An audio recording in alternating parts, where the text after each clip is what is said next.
Vamos agora falar no noticiário internacional. A Ucrânia teme perder milhões de toneladas de grãos por causa do rompimento de uma represa no sul do país. 2 dias depois do colapso da estrutura, a água não baixou em várias cidades. O presidente ucraniano Volodymyr Zelensky visitou as áreas afetadas.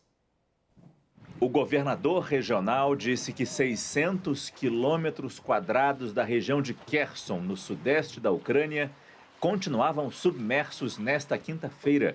A água cobre até mesmo áreas minadas. Em diferentes cidades, só é possível se locomover de barco. Soldados ucranianos têm usado drones para entregar água para moradores que estão ilhados. O presidente ucraniano Volodymyr Zelensky visitou regiões inundadas e se reuniu com equipes de emergência.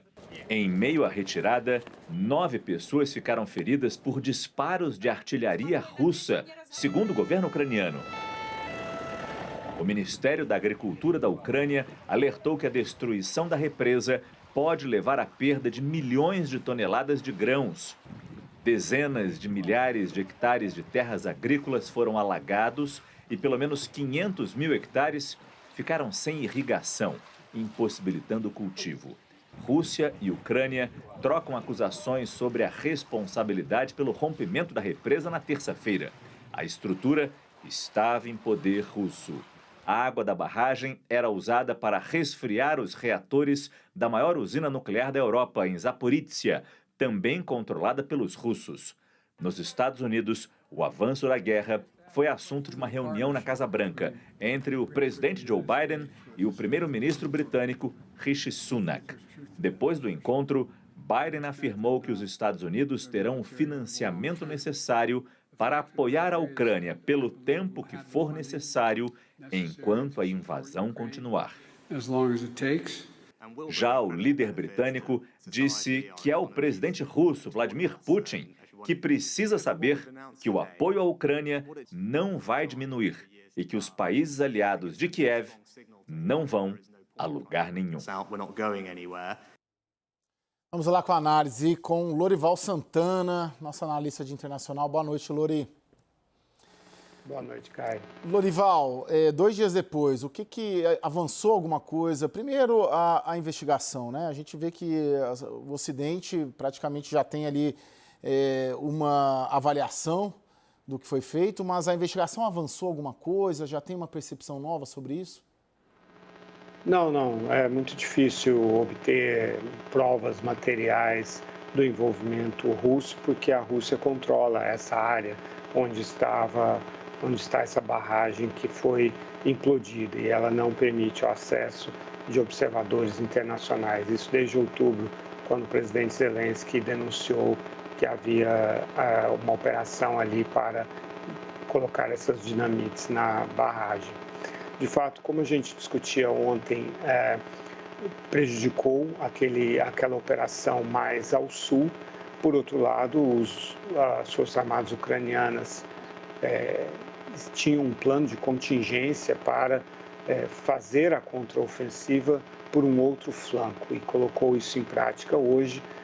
Na noite, na verdade, de ontem para hoje, começou a ofensiva com batalhões com tanques Leopard 2 alemães e Bradley americanos. Foi a primeira grande ofensiva da história da Ucrânia, que sempre foi um exército defensivo desde a criação do país no início dos anos 90, desde a independência em relação à União Soviética. Eles estão avançando na direção da rodovia M14. A gente tem até um mapa para mostrar onde fica essa área. E você vê aí ao sul as cidades de Melitopol e Mariupol. Essas duas cidades são ligadas pela rodovia M14, que é a linha de abastecimento entre a Rússia e a Crimeia. Então, o objetivo dessa ação é cortar essa linha de suprimento. Com isso, ficaria, então, a Rússia sem condições de abastecer a Crimeia e vice-versa, e também de haver a ligação entre a Rússia propriamente dita e os territórios ocupados pela Rússia na Ucrânia, na parte sudeste da Ucrânia. Isso é vital para o objetivo da Ucrânia de liberar o porto de Azov e uma parte do porto do litoral do Mar Negro, e também para o objetivo final de recuperar a Península da Crimeia, que é o território mais valioso.